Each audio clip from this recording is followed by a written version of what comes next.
Bom dia, meninos. Tudo bem? Vamos dar sequência aqui à nossa aula.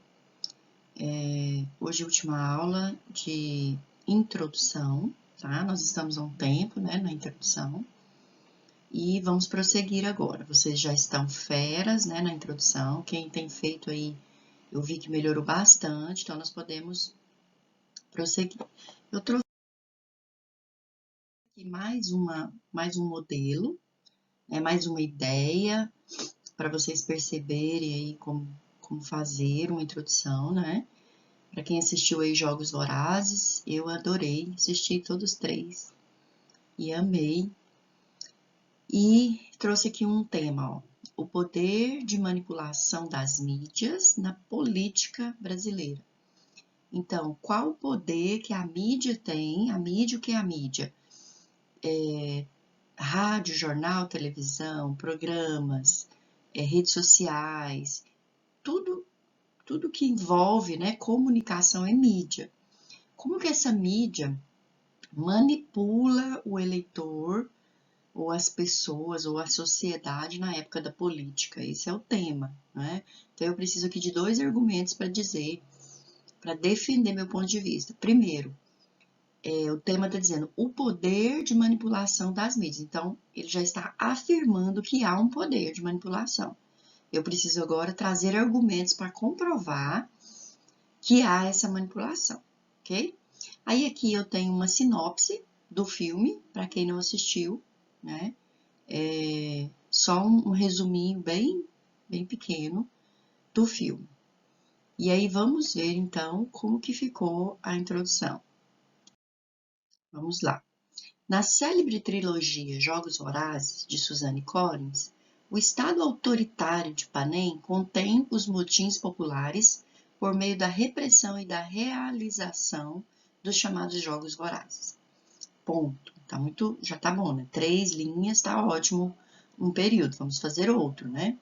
O evento anual é televisionado e a violência selvagem imposta aos participantes é construída de modo a aparentar culpa dos distritos e repreender revoltas contra o status quo.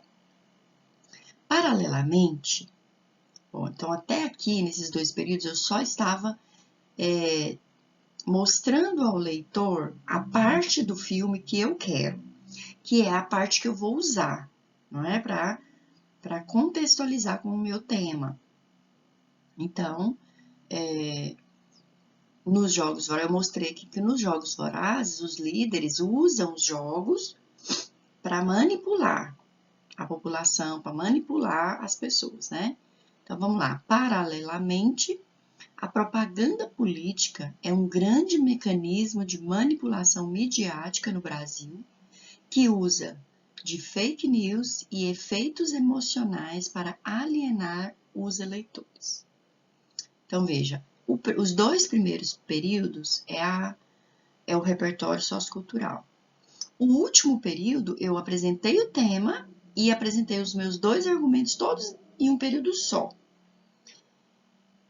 O tema é a propaganda política como manipulação.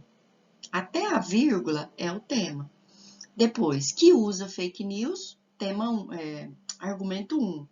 Efeitos emocionais, argumento 2. Ok?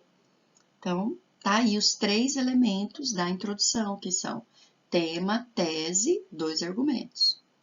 Beleza? Tranquilinho, tranquilinho, né? Agora, nós vamos passar para os 2 parágrafos de desenvolvimento. Agora, a coisa vai se desenvolvendo o texto. Estávamos só na introdução. Então, por isso, nós estamos indo por partes para, ao final, né, a gente construir o texto bem feito. O que tem assim como a introdução exige alguns elementos, que são a tese, o tema e a citação dos 2 argumentos, aqui no desenvolvimento também existe uma estrutura que precisa ser seguida, que nos ajuda a desenvolver esse argumento. Então, calma que nós vamos devagarzinho aqui com a introdução. Primeiro, a introdução são 2 parágrafos. Então, nos 2 parágrafos, eu preciso dessa estrutura que está aqui na sua tela. Tópico frasal, comprovação do meu argumento e a conclusão do argumento. Então, nós temos 3 partes aqui de novo, novamente, como na introdução, no desenvolvimento, no parágrafo de desenvolvimento, nós temos 3 partes. O que é um tópico frasal? É a frase principal do seu parágrafo, é o primeiro período do seu parágrafo, que vai já de cara trazer o tema novamente, o tema do parágrafo. O que vai ser trabalhado nesse parágrafo? Mas o que eu vou trabalhar? Não sei, sabe? São os 2 argumentos que estão lá na introdução.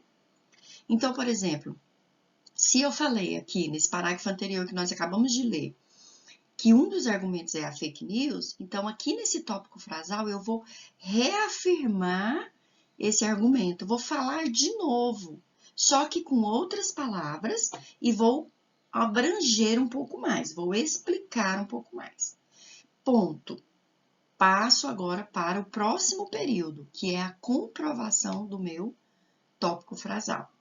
Então, se eu falei das fake news, aqui eu preciso trazer algo que comprove essa fake news.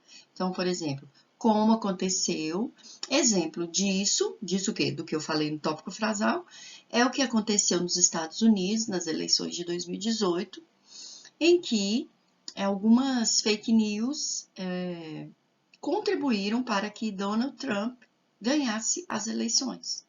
Ponto. Meu segundo período, com uma comprovação do que eu falei. Eu sempre vou precisar comprovar, Rose? Sempre. Sempre. Para garantir uma nota boa, sim. Eu posso usar aqui, Rose, um elemento, um dado lá da coletânea? Pode. Pode. Então, se lá na coletânea tem algo falando que comprova o meu argumento, então eu posso trazer aqui. Beleza? E aí eu parto para o terceiro período, que é a conclusão. Aí aqui a conclusão é onde eu vou argumentar. Eu vou fechar o parágrafo chegando a uma conclusão. Então eu falei, as fake news manipulam os eleitores. Eu comprovei que isso aconteceu nos Estados Unidos, ou poderia até citar aqui no Brasil também a questão de 2018. Então, leitor, né? Não vou falar isso, mas eu vou chegar a uma conclusão com o leitor no terceiro período. Portanto, vou usar um conectivo de conclusão para já deixar claro para o meu leitor que eu estou chegando a uma conclusão. Fica claro que as propagandas, a mídia no Brasil é sim um foco, né? É sim uma questão de manipulação das fake news. Então, cheguei a uma conclusão, concluí o meu período. Tudo bem? Veja, é muito fácil. Não é tão fácil assim. Mas, como eu disse, escrever é prática e esforço. É 99% de suor e 1% de mágica de criatividade. Não existe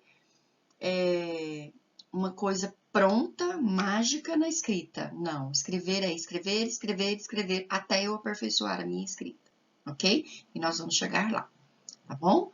Não se preocupe, calma, nós só estamos no início aqui, só quero que vocês fiquem nesse primeiro momento com esses 3 elementos que precisam no desenvolvimento. Tópico frasal, comprovação, conclusão, ok? Por enquanto é isso. Eu vou mostrar agora para vocês essas 3 partes em um parágrafo. Eu trouxe aqui um texto quase completo. Falta o terceiro parágrafo, o quarto parágrafo, que é a conclusão. Então, eu tenho aqui a introdução e os 2 desenvolvimentos. Rapidinho, eu quero te mostrar, olha. Na introdução, eu tenho aqui 2 argumentos, em vermelho e em azul. Então, vamos lá. Embora a Constituição Federal de 1988 assegure o acesso à cultura como direito de todos os cidadãos, percebe-se que, na atual realidade brasileira, não há o cumprimento dessa garantia, principalmente no que diz respeito ao cinema. Então, aqui eu tenho um repertório e a minha tese. Qual que é a minha tese? Não há um cumprimento dessa garantia que eu acabei de falar da Constituição no Brasil. Isso acontece devido a, ó, que vem os dois argumentos, a concentração de salas de cinema nos grandes centros urbanos e a condição cultural de que a arte é direcionada aos mais ricos, né, aos mais favorecidos economicamente. Pronto, uma introdução completa, tema, tese, dois argumentos. Agora, o que eu vou desenvolver? Vamos lá. Eu vou usar um conectivo ou um elemento coesivo. Então, eu começo. É relevante abordar, primeiramente? Ou eu posso dizer, primeiramente, é preciso abordar, primeiramente, é relevante abordar, tá? De início, pode-se pontuar. Então, tudo isso são elementos que vão ligar um parágrafo no outro. Vamos lá para o tópico frasal em vermelho, que as cidades brasileiras foram construídas sob um viés elitista e segregacionista, de modo que os centros culturais estão, em sua maioria, restritos ao espaço ocupado pelos detentores do poder econômico. Olha, meninos, se vocês observarem o que está de vermelho aqui e o que está de vermelho na introdução, vocês vão observar que é a mesma coisa. Eu falei a mesma coisa, só que eu mudei as palavras e acrescentei algumas coisas. Mas lá em cima eu não falei que as salas de cinemas estão concentradas nos centros urbanos? Aqui eu disse que as cidades brasileiras foram construídas e os centros culturais estão, em sua maioria, no centro da cidade, no espaço ocupado pelos detentores do poder econômico. Então, olha, o que eu disse aqui? Por exemplo, pensa aqui em Goiânia. Onde estão os cinemas?